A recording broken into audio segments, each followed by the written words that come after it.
प्रिय बच्चों, ये आपके रीडर का तीसरा चैप्टर हम पढ़ाने जा रहे हैं। 2 चैप्टर आपको पढ़ा दिए।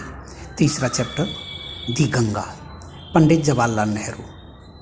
आप जानते हैं गंगा आपके पड़ोस में बह रही हैं गंगा जी। इसके अलावा आप इसके राइटर को भी जानते हैं अच्छी तरह से, Pandit Jawaharlal Nehru, the first prime minister of India, जो भारत के प्रथम प्रधानमंत्री बने थे। अर्थात जवाहरलाल नेहरू गंगा जी के बारे में, इनके बारे में अपनी विचार व्यक्त करते हैं कि for what reason he was also perfectly attached with the Ganga. क्या कारण था, क्या ऐसे तत्व थे जिससे वो गंगा जी से पूरी तरह से प्रभावित थे। अर्थात उसी के बारे में यहाँ पर राइटर आपको कुछ बता रहे हैं। देखें ज़रा, चैप्टर हम पढ़ाना शुरू करते हैं। I have received so much love and affection from the Indian people of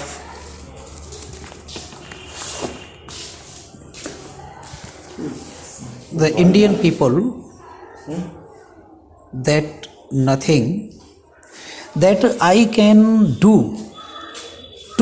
can repay even a small fraction of it, and indeed there can be no repayment of such previous thing as affection। Jawaharlal Nehru कहना चाहते हैं कि मैंने जो है I have receive so much love and affection, मैंने इतना प्रेम और स्नेह पाया फ्रॉम द इंडियन पीपल, किन से, भारतीय लोगों से, दैट नथिंग, मेरे पास ऐसा कुछ भी नहीं है, that I can repay even a small fraction of it, कि उन्होंने जो प्रेम और स्नेह मेरे ऊपर यानी मुझसे किया, अर्थात उसके बदले में मैं कुछ दे सकूं, थोड़ा सा भी दे सकूं, ऐसा कुछ भी नहीं है मेरे पास। And indeed there can be no repayment of such precious thing as affection, और इसलिए जैसी चीज़ के बदले में कुछ देने की कोई दूसरी चीज़ है भी नहीं। Many have been admired, बहुत से लोगों की बहुत प्रशंसा की गई है। Some have been revered, कुछ लोगों का सम्मान किया गया है।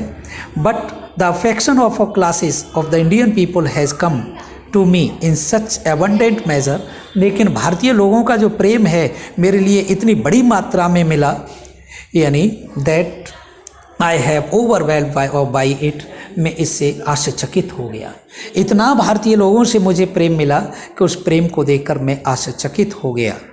I can only express the hope, मैं सिर्फ एक अपनी आशा को व्यक्त कर सकता हूँ, that in the remaining years, के आगे जो शेष मेरे जीवन के वर्ष हैं उनमें आई मे लिव, मैं जीवित रहूं, I shall not be unworthy of my people and their affection, तो अपने भारत के लोगों के लिए और उनके स्नेह के लिए मैं कभी अयोग्य साबित नहीं होऊंगा। बड़ा हमेशा योग्यता और उनके प्रति प्रेम और स्नेह हमेशा रखूंगा।